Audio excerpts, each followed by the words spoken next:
Cuando pensamos en el amor, casi siempre lo asociamos a un sentimiento mágico, a mariposas en el estómago, a esa chispa que parece inexplicable.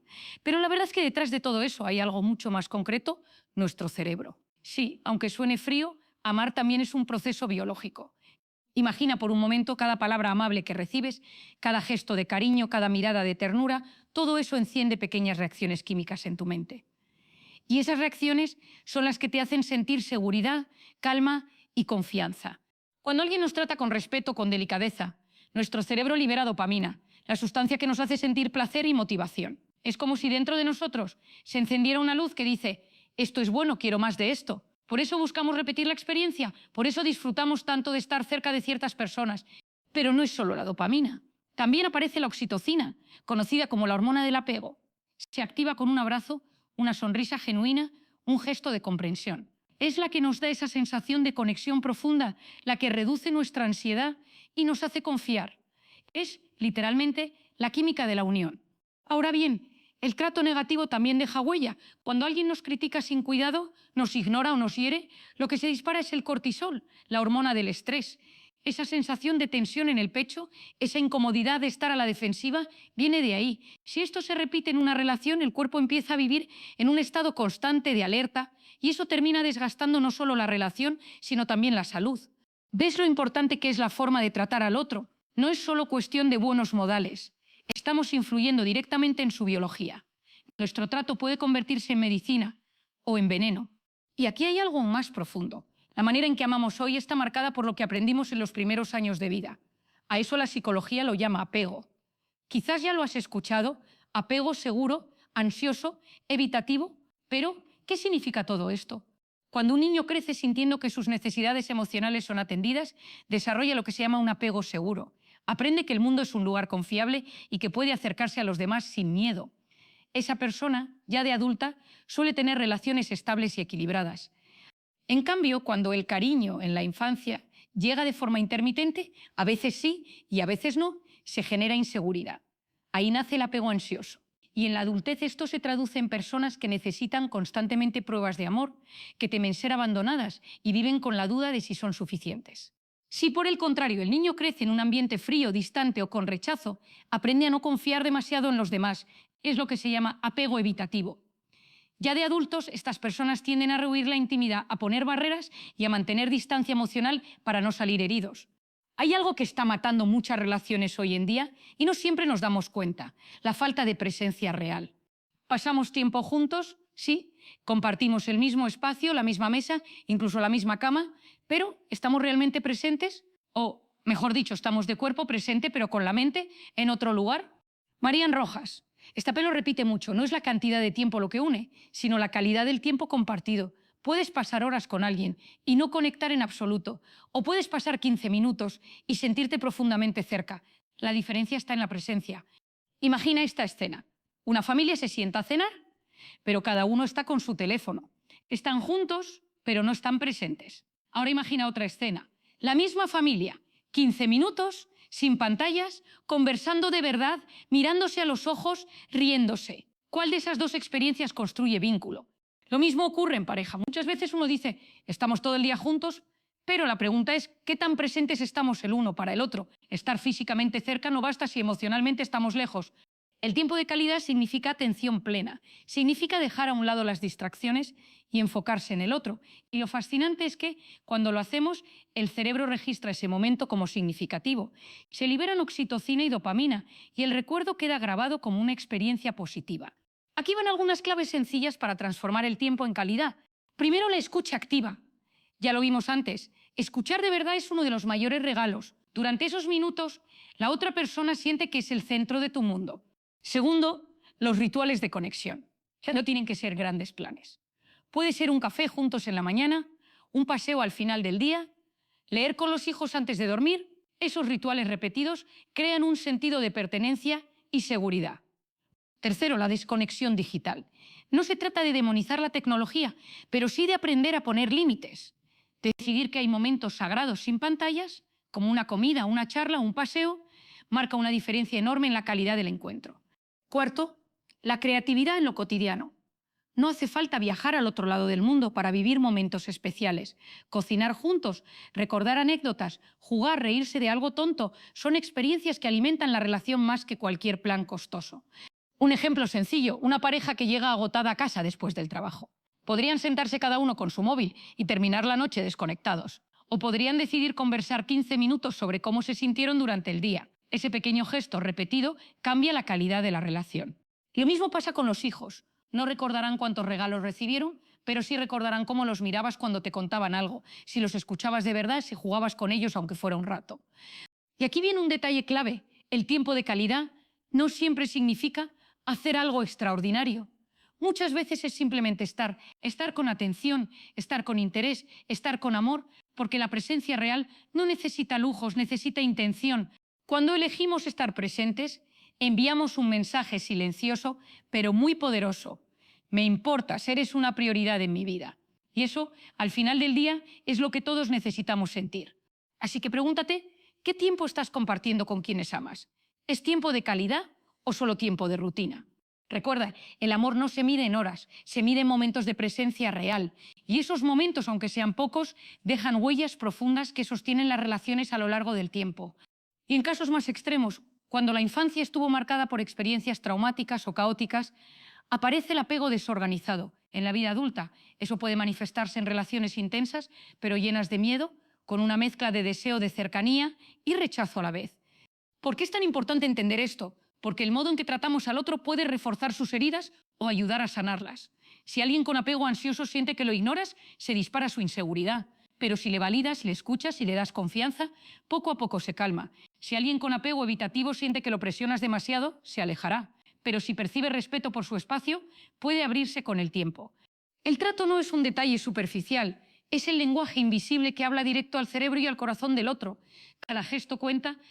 Y lo sorprendente es que estas pequeñas cosas del día a día, cómo saludamos, cómo miramos, cómo respondemos a una emoción, son las que marcan la diferencia entre una relación que florece y una que se deteriora. Piensa en algo muy simple. Una pareja que termina la noche discutiendo, llena de reproches, probablemente se vaya a dormir con niveles de cortisol por las nubes. Dormirán mal, se levantarán tensos y el día siguiente comenzará con desgaste.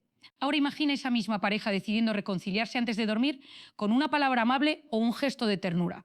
Lo que predominará entonces será la oxitocina, lo que no solo ayuda a descansar mejor, sino que fortalece el vínculo para el futuro. Así funciona el amor en el cerebro. El trato es la llave que abre o cierra la puerta de la conexión. Pero aquí viene la parte más interesante. No todo es biología. La psicología profunda nos recuerda que también cargamos con dinámicas inconscientes, miedos, heridas del pasado, deseos ocultos y el modo en que nos tratan activa esas partes de nosotros. Cuando alguien nos trata con paciencia y empatía, no solo calma nuestro estrés, también nos permite abrir partes de nuestra personalidad que normalmente escondemos. Nos sentimos seguros para mostrarnos como realmente somos. Por el contrario, cuando nos tratan con dureza, activamos defensas, nos cerramos y levantamos muros. Tratar bien al otro no significa ser perfecto ni evitar todo conflicto. Significa crear un espacio seguro donde esa persona pueda desplegar lo mejor de sí. Al final, todo esto nos lleva a una idea muy sencilla pero poderosa. Amar no es solo sentir. Amar también es decidir cómo trato al otro, día tras día. Y en esa decisión no solo está la clave de la relación, está la clave de la felicidad.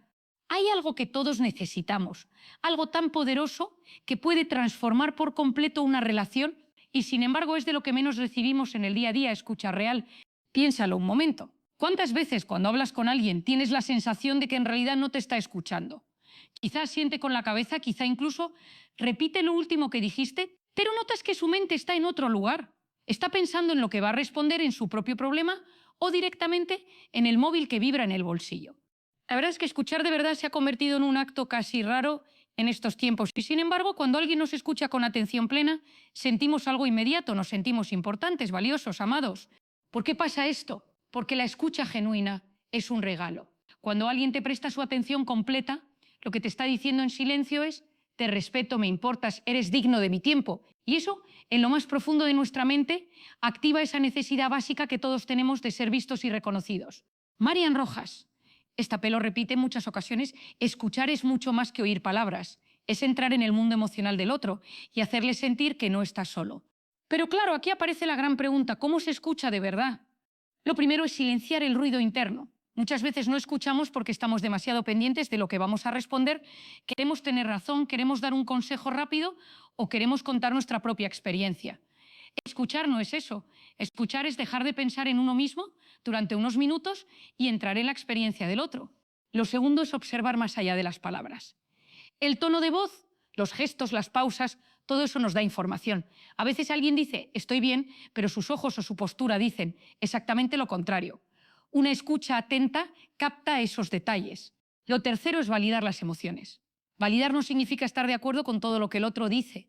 Validar significa reconocer que lo que siente es real para él. Decir frases como entiendo que eso te haya dolido o tiene sentido que estés cansado después de todo lo que has pasado, genera conexión inmediata. Y ahora piensa, ¿qué ocurre en el cerebro cuando nos sentimos escuchados? Aparece la oxitocina, esa hormona que ya vimos antes que nos hace sentir confianza y reduce la ansiedad. Por eso, después de una conversación donde hemos sido realmente escuchados, nos sentimos más tranquilos, más ligeros y más unidos a esa persona. Hay una escena muy común que seguro reconocerás. Una persona llega a casa después de un día difícil, está cargada de frustración, de estrés, de cansancio. Lo único que necesita es que alguien la escuche. ¿Pero qué solemos hacer? Interrumpimos, damos soluciones rápidas, minimizamos su dolor, no es para tanto, ya pasará, mira el lado bueno. Y ahí es donde se rompe la conexión. En cambio, si simplemente escuchamos con atención, sin prisas, sin juicios, sin necesidad de arreglarlo todo, ocurre algo casi mágico. El otro se siente acompañado. No hemos resuelto su problema, pero sí hemos calmado su soledad. Y muchas veces eso es más poderoso que cualquier consejo. La escucha plena es un antídoto contra uno de los grandes males de este tiempo, la sensación de invisibilidad. Vivimos rodeados de pantallas, de voces, de ruido, pero nos sentimos invisibles. Y cuando alguien nos escucha de verdad, rompe esa barrera. Hay un detalle interesante. Escuchar también transforma al que escucha. Cuando dejamos de mirarnos a nosotros mismos y abrimos la puerta al mundo interior del otro, crecemos en empatía, nos volvemos más humildes y ampliamos nuestra visión de la vida. Así que si quieres que alguien te ame, empieza por algo tan simple y tan difícil a la vez como escuchar. Escuchar con calma, sin prisa, con presencia real, no es un truco, no es manipulación, es amor en acción. Ahora bien, tal vez te estés preguntando, ¿y qué pasa cuando el otro no habla? ¿Cómo se escucha entonces? Escuchar también implica dar espacio, no presionar, respetar los silencios. A veces la persona necesita tiempo para ordenar sus emociones. Y nuestro papel no es llenar cada silencio, sino estar ahí, disponibles, presentes. Lo fascinante de todo esto es que cuando practicamos la escucha atenta, las relaciones empiezan a cambiar de manera casi inmediata. Donde antes había discusiones, aparece la comprensión. Donde había distancia, aparece la cercanía. Donde había frialdad, aparece la conexión. Y aquí viene el punto clave. Escuchar no se trata solo de técnica. No basta con asentir, repetir frases o usar lenguaje corporal. La escucha real nace de una actitud, el interés genuino por el otro. Y eso no se puede fingir. Se siente. Por eso, si quieres aplicar este principio en tu vida, empieza con algo muy sencillo. La próxima vez que hables con alguien que te importa, guarda el teléfono, míralo a los ojos y escucha sin pensar en lo que vas a responder. Hazlo aunque sean 5 minutos. Verás la diferencia, porque al final escuchar de verdad es una forma de decir te amo sin necesidad de pronunciar esas palabras. Hay una verdad que a veces olvidamos. Las personas no siempre necesitan que resolvamos sus problemas. Lo que de verdad necesitan es que reconozcamos cómo se sienten. A eso se le llama validación emocional. Piensa en esto. ¿Alguna vez has compartido algo que te dolía y la otra persona te respondió con frases como no es para tanto, tienes que ser fuerte o estás exagerando? En ese momento, ¿qué sentiste? Probablemente incomprensión, soledad, incluso enojo. Porque lo que esperabas no era una solución rápida, sino alguien que dijera, entiendo lo que sientes, tiene sentido que estés así. Validar una emoción no significa estar de acuerdo con todo lo que el otro piensa o hace. Validar significa reconocer que su emoción es real para él. Y cuando hacemos eso ocurre algo increíble. El otro se siente visto, escuchado, comprendido, se siente amado. Marian Rojas. Esta lo explica con claridad. El ser humano necesita sentirse reconocido. Cuando negamos las emociones de alguien, no solo le quitamos la oportunidad de expresarse, también le enviamos un mensaje devastador. Lo que sientes no importa y no hay nada que hiera más que sentirse invisible. Ahora bien, ¿cómo se valida una emoción? No hace falta usar frases rebuscadas ni complicadas, basta con gestos sencillos. Decir, entiendo que estés frustrado después de todo lo que pasó. Veo que esto te duele mucho. Sé que estás cansado y es normal que te sientas así. Son frases pequeñas, pero tienen un poder enorme, porque no intentan cambiar al otro, solo lo acompañan en lo que está sintiendo. Aquí hay un error muy común: confundir validación con aprobación. Validar no es justificar todo lo que el otro hace. Validar es reconocer su emoción aunque no compartamos su opinión o su conducta. Por ejemplo, alguien puede enojarse por un malentendido. Yo no tengo por qué estar de acuerdo con la manera en que reaccionó, pero sí puedo validar su emoción. Entiendo que esto te haya molestado. El efecto de la validación es inmediato. El otro baja la guardia, se calma, siente que no está solo en lo que está viviendo. Y cuando alguien se siente acompañado en su emoción, surge una conexión profunda, mucho más allá de las palabras. Piensa en los niños. Cuando un niño se cae y llora, muchas veces el adulto responde con «no pasa nada, no llores», con buena intención, claro. Pero el niño escucha «mi dolor no importa, mis lágrimas no son válidas».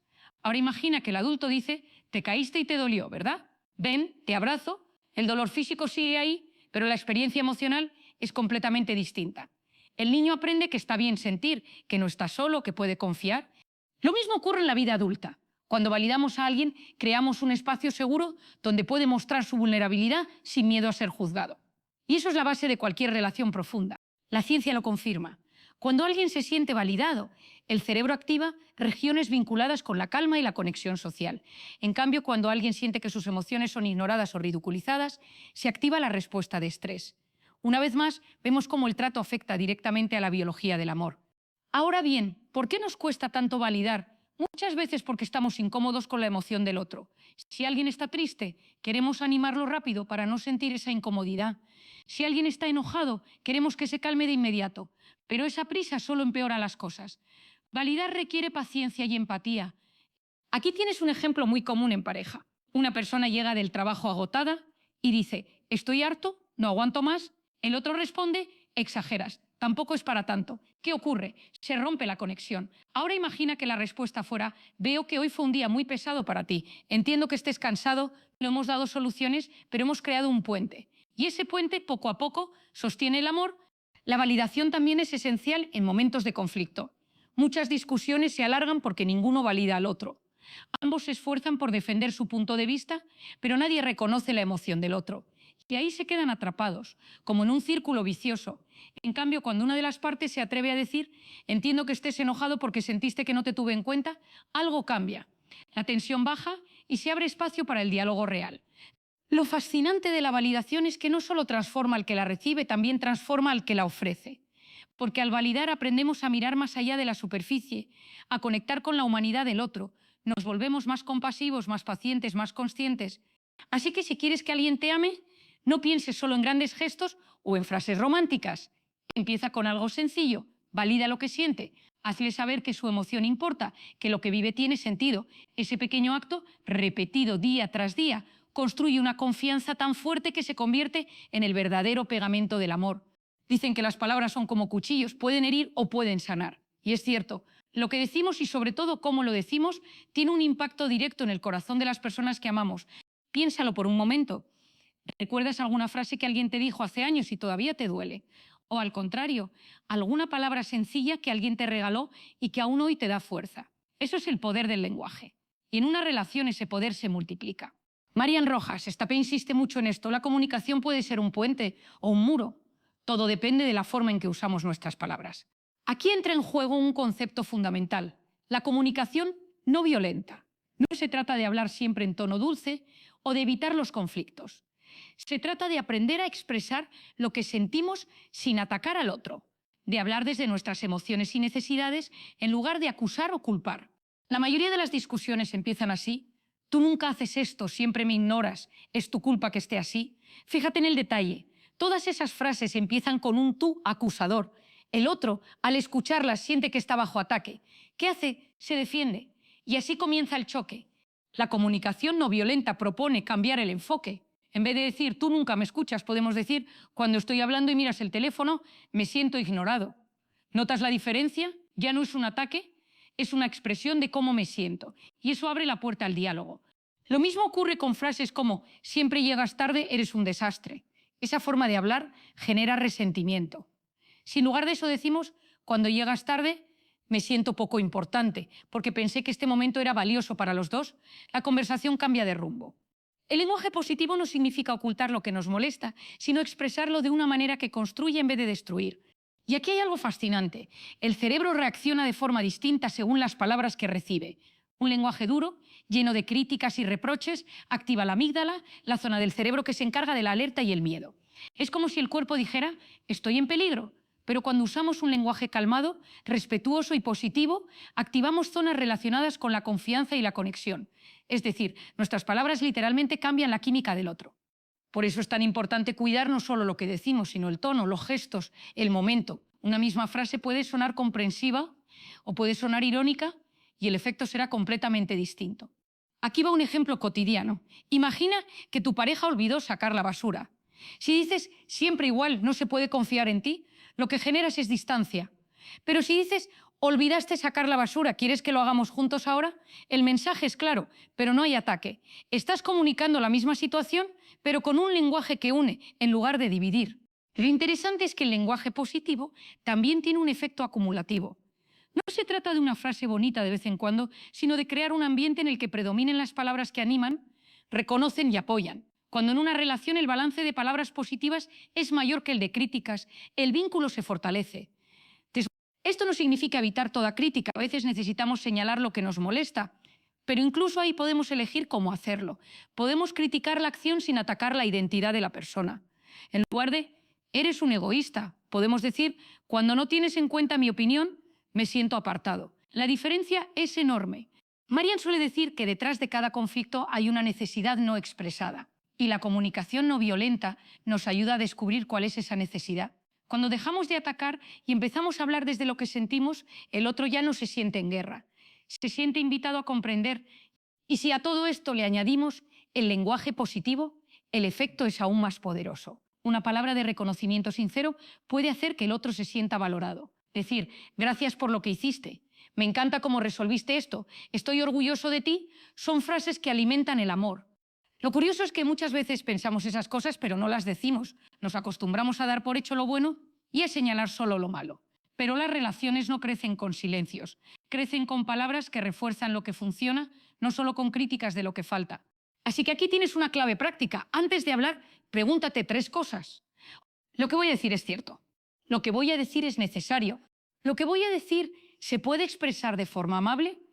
Si la respuesta es sí, adelante. Si no, tal vez sea mejor esperar. Porque cada palabra que sale de tu boca deja una huella y esa huella puede acercar o puede alejar. Recuerda, el amor no solo se demuestra con grandes gestos, también se demuestra en la forma cotidiana de hablar. La comunicación es el hilo invisible que sostiene una relación. Y si ese hilo está tejido con respeto, empatía y palabras positivas, será muy difícil que se rompa. Hay una palabra que lo cambia todo en las relaciones: empatía. La empatía es esa capacidad de ponerse en el lugar del otro, de intentar ver la vida con sus ojos, de sentir, aunque sea por un momento, lo que él siente. Y aunque parece algo sencillo, en realidad es una de las habilidades más difíciles de practicar.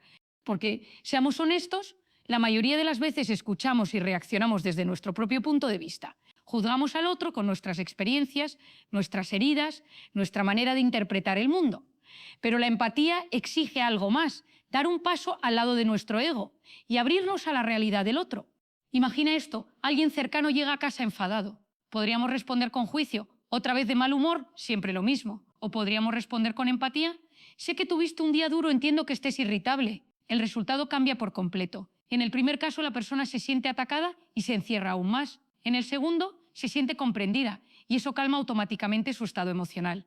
Marian Rojas, esta lo resume de forma muy clara. La empatía no consiste en estar de acuerdo, sino en comprender. Y ahí está la clave. No necesitamos compartir la visión del otro para acompañarlo. Lo que el otro necesita no es un juez, sino un compañero. Ahora bien, ¿qué ocurre en el cerebro cuando alguien nos trata con empatía? Se activan las llamadas neuronas espejo, que son las responsables de que podamos sentir lo que otro siente. Cuando alguien nos valida y nos entiende, esas neuronas refuerzan el vínculo y nos hacen sentir acompañados. Es como si el cerebro dijera, no estás solo en esta experiencia. Y aquí hay algo poderoso: la empatía tiene un efecto directo en la biología del estrés. Cuando sentimos que alguien nos comprende, el cortisol baja y la oxitocina sube. En otras palabras, la empatía no solo alivia emocionalmente, también calma físicamente. Pero no nos engañemos, tener empatía no siempre es fácil. A veces el dolor del otro nos incomoda, otras veces creemos que exagera y muchas veces simplemente no tenemos paciencia. Practicar la empatía requiere entrenamiento. Implica aprender a hacer preguntas en lugar de dar juicios. Preguntas como ¿qué fue lo que más te dolió de esa situación o qué necesitas ahora? Un ejemplo muy claro es cuando alguien está de luto. Muchas personas no saben qué decir y recurren a frases como tienes que ser fuerte, el tiempo lo cura todo. Aunque suenen bien intencionadas, esas frases no consuelan. La empatía, en cambio, se expresa con algo tan simple como sé que estás sufriendo y estoy aquí contigo. No resuelve el dolor, pero lo acompaña. Y esa diferencia se siente. La empatía también es fundamental en pareja. Cuando discutimos, solemos estar tan ocupados defendiendo nuestro punto que olvidamos algo básico. El otro también está sufriendo. Un ejercicio práctico que propone Marian es detenerse y pensar ¿qué está sintiendo mi pareja en este momento, más allá de lo que yo siento? Solo ese cambio de enfoque abre la puerta a una comunicación mucho más sana. Y lo fascinante es que la empatía genera reciprocidad.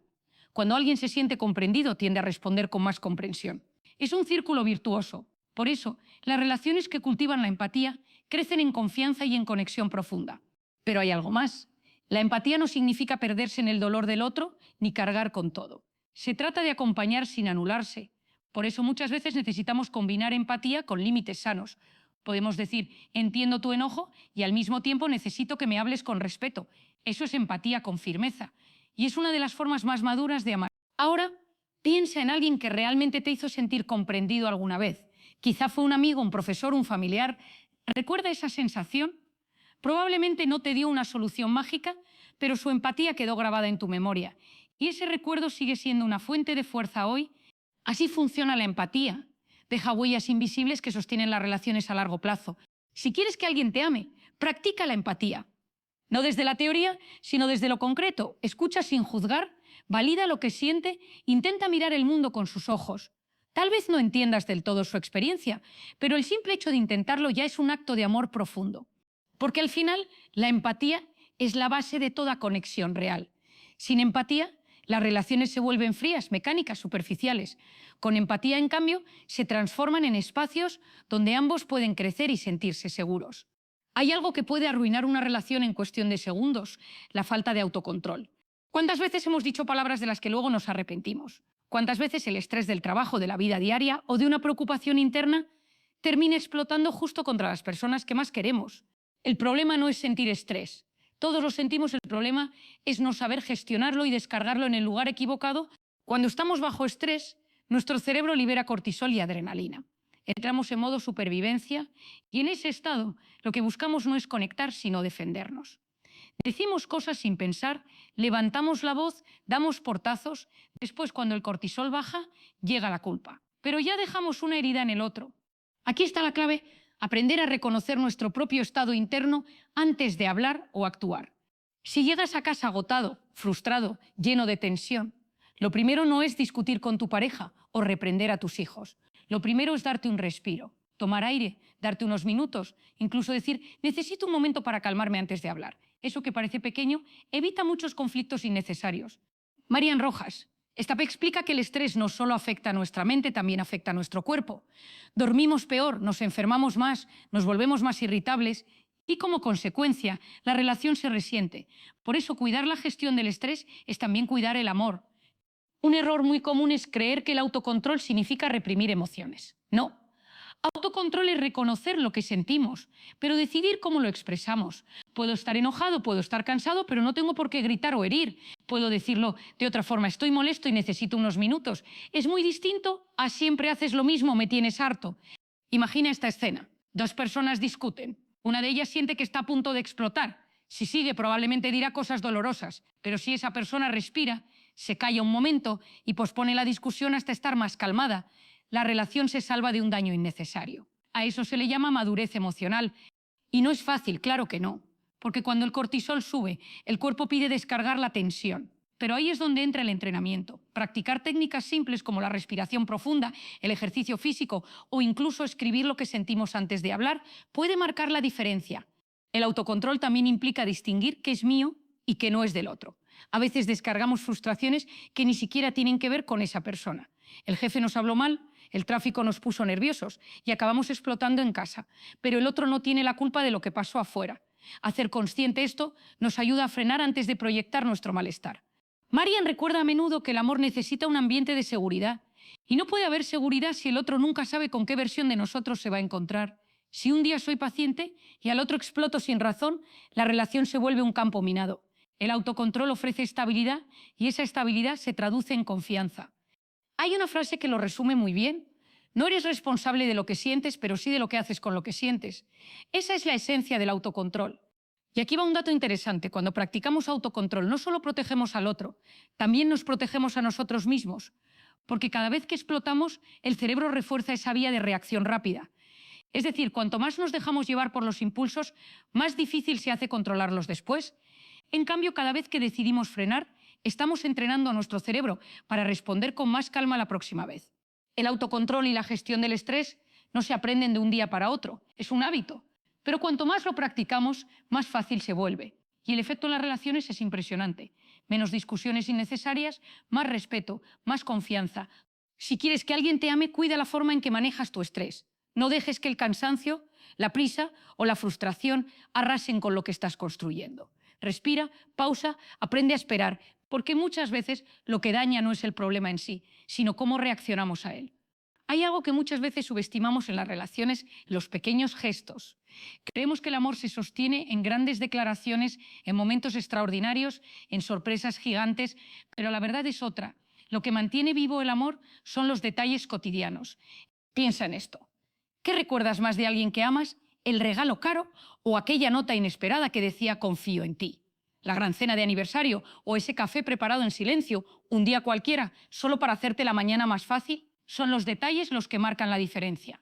Marian Rojas Estapé lo explica con mucha claridad. El cerebro necesita pequeñas dosis de atención y afecto para sentirse seguro. No se trata de hacer algo espectacular una vez al año, sino de cultivar la constancia en lo pequeño. Y aquí es donde entra también la gratitud. Cuando agradecemos, activamos un circuito positivo tanto en quien recibe como en quien agradece. El simple hecho de decir gracias genera dopamina y oxitocina en el cerebro. Es decir, literalmente fortalece el vínculo. Y sin embargo, muchas veces damos por sentado lo que el otro hace. Piénsalo, ¿cuántas veces agradeces de verdad los gestos cotidianos? Ese plato cocinado, ese mensaje de ánimo, ese favor hecho sin pedir nada a cambio. Nos acostumbramos, lo normalizamos y dejamos de reconocerlo. Pero lo que no se reconoce, poco a poco se desgasta. Aquí hay un secreto muy sencillo: lo que agradeces crece. Cuando valoras un gesto, la otra persona se siente motivada a repetirlo. Cuando lo ignoras, lo más probable es que con el tiempo desaparezca.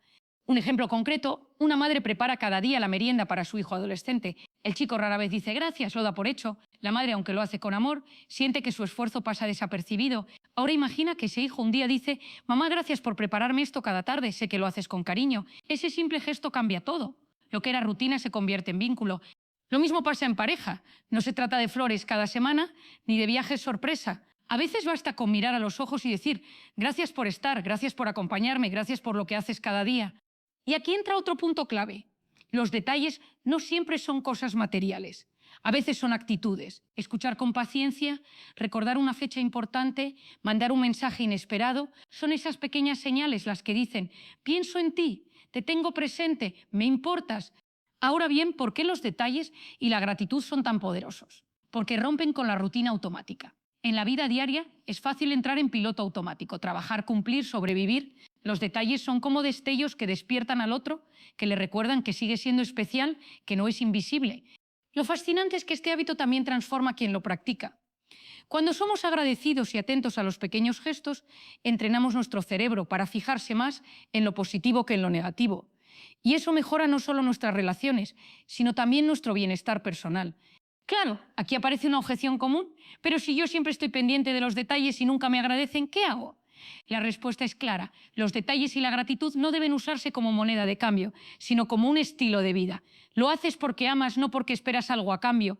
Ahora bien, si en una relación hay una ausencia total de reciprocidad, eso es otra conversación, porque el amor sano se construye en ambas direcciones. En lo cotidiano, la gratitud funciona como un bálsamo. Cuando dos personas se agradecen, aunque sea por cosas pequeñas, construyen un ambiente de generosidad en lugar de reproche. Y eso marca la diferencia.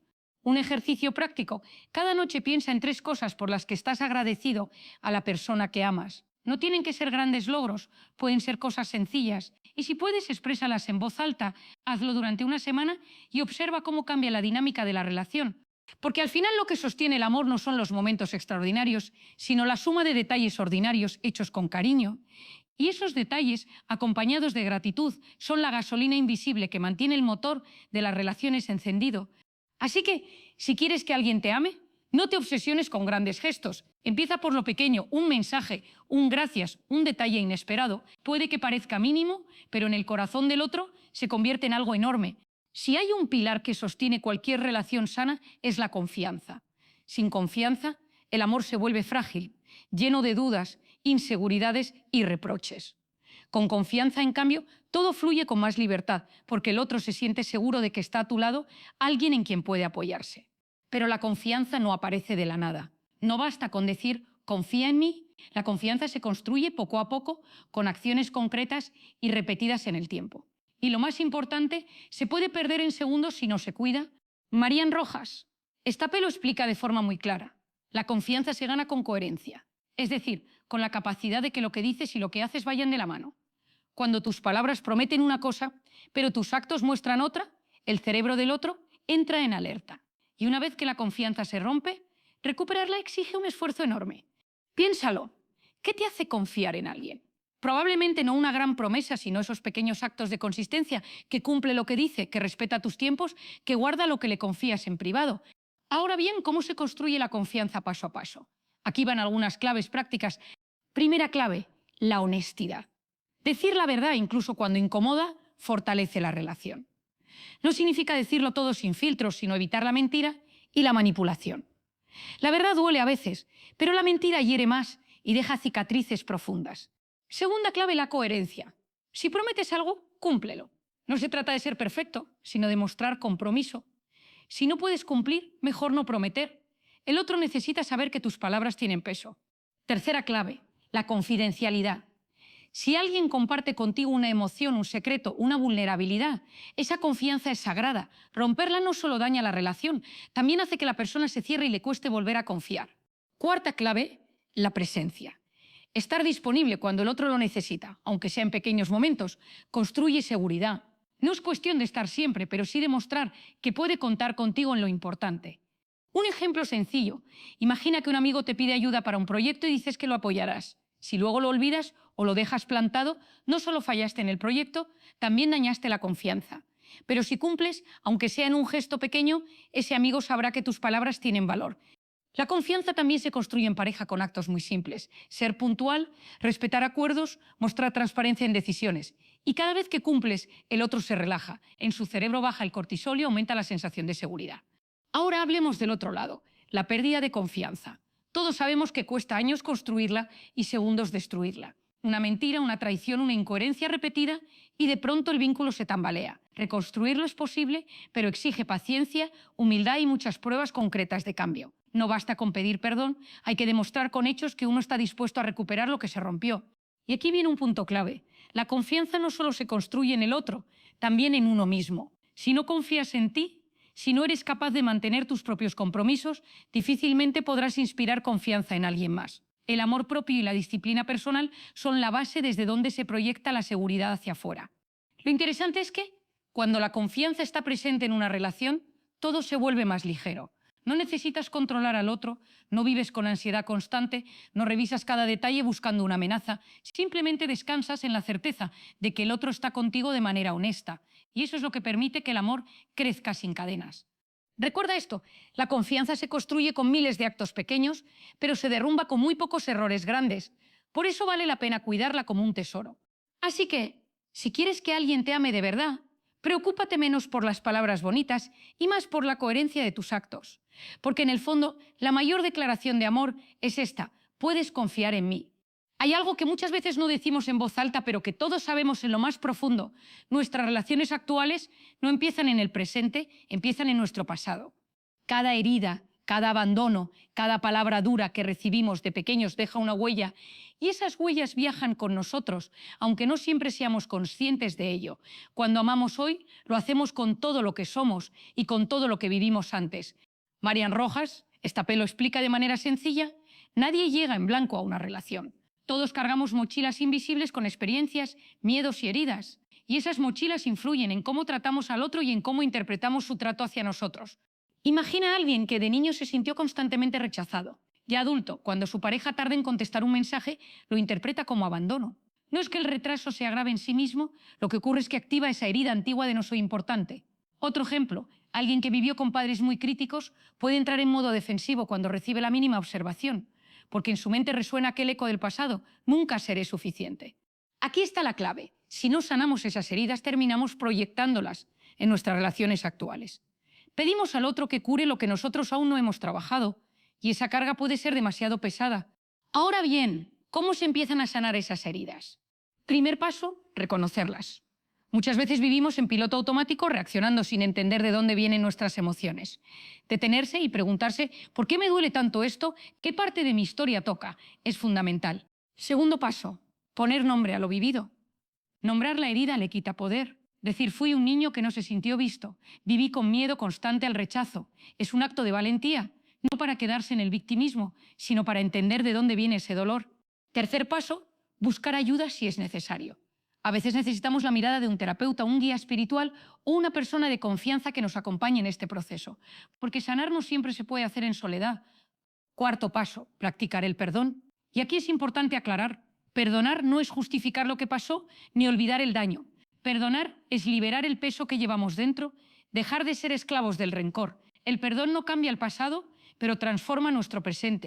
Cuando empezamos a sanar, ocurre algo hermoso. Dejamos de reaccionar desde la herida y empezamos a responder desde la libertad. Ya no necesitamos que el otro nos dé constantemente pruebas de amor porque hemos aprendido a darnos a nosotros mismos esa validación. Esto no significa que una vez sanadas nunca más volveremos a sentir dolor. Las heridas dejan cicatrices y esas cicatrices nos recuerdan de dónde venimos. Pero una cicatriz ya no duele, solo cuenta una historia. Un ejemplo muy gráfico, piensa en una persona que de niño sintió que nunca era suficiente para sus padres. Si no sana, vivirá buscando en su pareja o en sus amigos esa confirmación constante de valor y cuando no la reciba, se frustrará. Pero si trabaja esa herida, aprenderá a decirse a sí mismo soy suficiente aunque no me lo repitan a cada instante y eso cambia toda la dinámica. Sanar heridas del pasado también significa reconciliarnos con nuestra historia. No se trata de negarla, sino de integrarla, de reconocer que incluso lo doloroso formó parte del camino que nos trajo hasta aquí y que podemos elegir no repetir esos patrones en nuestras relaciones actuales. Porque lo cierto es que muchas veces amamos desde la carencia. Buscamos en el otro un padre, una madre, un salvador, y eso nunca funciona. El otro puede acompañarnos, pero no puede llenar vacíos que solo nosotros podemos trabajar. Por eso Marian insiste tanto en que el amor sano solo es posible cuando nos hacemos responsables de nuestra propia mochila. Tratar al otro bien no significa cargarlo con nuestras heridas, sino decidir conscientemente no repetir con él lo que tanto nos dolió a nosotros. Al final, sanar el pasado es un acto de amor, no solo hacia uno mismo, sino hacia quienes nos rodean. Porque cuanto más libres somos de nuestras heridas, más libres amamos. Y recuerda, el pasado no se puede cambiar, pero sí se puede resignificar. Y cuando lo resignificamos, dejamos de ser prisioneros de lo que fue y nos convertimos en arquitectos de lo que viene. Hay una verdad que muchas veces pasamos por alto. Nadie puede dar lo que no tiene. Y esto aplica sobre todo al amor. Queremos que nos amen, queremos amar bien, pero ¿qué pasa si no nos amamos a nosotros mismos? ¿Qué ocurre cuando dentro de nosotros solo hay críticas, exigencias y falta de cuidado? Muy sencillo, lo proyectamos en nuestras relaciones. Marian Rojas. Estapé lo explica con claridad. Si una persona no cultiva un amor propio sano, termina buscando en los demás la validación constante de su valor. Y ese tipo de amor es frágil, porque se sostiene en la aprobación externa. Basta que el otro falle, se distraiga o no cumpla nuestras expectativas para que nos sintamos vacíos de nuevo. Por eso, el amor propio no es un lujo ni un concepto de moda. Es la base sobre la que se construyen relaciones sanas. Ahora bien, ¿qué significa realmente amarse a uno mismo? No se trata de narcisismo ni de egoísmo. El amor propio verdadero tiene dos componentes, autocuidado y autocompasión. El autocuidado implica atender nuestras necesidades físicas, emocionales y espirituales, dormir bien, alimentarnos de forma adecuada, rodearnos de personas que nos nutren en lugar de drenarnos. Cuando nos cuidamos, estamos diciéndonos a nosotros mismos, mi vida vale, merezco estar bien. La autocompasión va un paso más allá. Significa tratarnos con la misma ternura con la que trataríamos a alguien que amamos. Significa no castigarnos por cada error, no hablarnos con dureza, no convertirnos en nuestro peor enemigo. Piénsalo, ¿cómo te hablas a ti mismo cuando fallas? Muchas veces usamos un tono que nunca usaríamos con alguien querido. Soy un desastre, no sirvo para nada, siempre lo arruino todo. Ese diálogo interno desgasta la autoestima y sabotea nuestras relaciones. La autocompasión propone algo distinto. Reconocer el error, sí, pero con amabilidad. Es decir, me equivoqué, pero eso no define mi valor. Estoy aprendiendo. Ese cambio de lenguaje interior cambia también la manera en que nos relacionamos con los demás. Porque aquí está lo fascinante. La forma en que nos tratamos a nosotros mismos marca la forma en que tratamos al otro. Quien vive en guerra interna inevitablemente contagia esa tensión. Quien vive en paz consigo mismo transmite serenidad y amor. Un ejemplo claro, alguien con baja autoestima puede volverse excesivamente celoso en pareja. ¿Por qué? Porque en el fondo no se siente suficiente y teme perder al otro. Pero si esa persona aprende a valorarse, su relación se vuelve más libre, más confiada, menos cargada de inseguridad. Amor propio también significa aprender a poner límites, porque cuando no nos valoramos, aceptamos lo que sea con tal de no perder al otro. Pero cuando nos reconocemos como valiosos, entendemos que merecemos respeto. Y eso, lejos de alejar, fortalece las relaciones porque el otro sabe que no se trata de dependencia, sino de elección. Lo curioso es que muchas veces pensamos que amarnos es algo que ocurrirá cuando todo esté bien, cuando logre tal meta, cuando cambie tal cosa, cuando supere tal defecto. Pero la verdad es que el amor propio se construye aquí y ahora en el día a día, en cómo nos hablamos, en cómo nos cuidamos, en cómo nos tratamos. Marian suele decir que cultivar el amor propio es una de las tareas más importantes de la vida, porque sin él buscamos en el otro lo que nos falta y eso siempre termina en frustración. Con él, en cambio, podemos amar desde la abundancia, no desde la carencia. Así que hasta esta pregunta, ¿cómo me estoy tratando yo a mí mismo? ¿Soy exigente hasta la crueldad? ¿O sé darme un respiro, perdonarme, animarme? Recuerda, la relación más larga que tendrás en tu vida es contigo mismo. Y si esa relación es sana, todo lo demás se coloca en su lugar. El amor propio y la autocompasión no te hacen perfecto, pero te hacen humano. Y cuando aprendes a abrazar tu humanidad, puedes amar al otro con mucha más libertad y autenticidad. En todas las relaciones, tarde o temprano, llegan las tormentas. No importa cuánto se amen dos personas, no importa cuánto se cuiden, los conflictos, las crisis y los momentos de dificultad son inevitables. La pregunta no es si llegarán, sino cómo vamos a enfrentarlos. Aquí entra en juego una palabra clave: resiliencia. La resiliencia es la capacidad de levantarse después de una caída, de adaptarse al dolor sin dejar que destruya lo que hemos construido. Y en las relaciones, la resiliencia significa no rendirse al primer obstáculo, sino aprender a crecer a través de él. Marian Rojas, esta lo explica con claridad. El problema no es tener conflictos, sino no saber gestionarlos. Una pareja resiliente, una familia resiliente, no es aquella que nunca discute, sino aquella que sabe reconciliarse, que aprende del dolor y que convierte la dificultad en una oportunidad para fortalecerse. Piénsalo, ¿cuántas relaciones se rompen no por un gran problema, sino por la incapacidad de manejar las pequeñas crisis? A veces no es la tormenta la que destruye, sino la falta de herramientas para navegarla. Entonces, ¿qué hace que una relación sea resiliente? Primero, la capacidad de perdonar. Perdonar no significa olvidar ni justificar. Significa soltar el rencor para no quedar atrapados en el pasado. El perdón es una decisión que libera a ambos y permite empezar de nuevo. Segundo, la flexibilidad. Las relaciones rígidas se quiebran más rápido. La vida cambia, las personas cambian y el amor necesita adaptarse.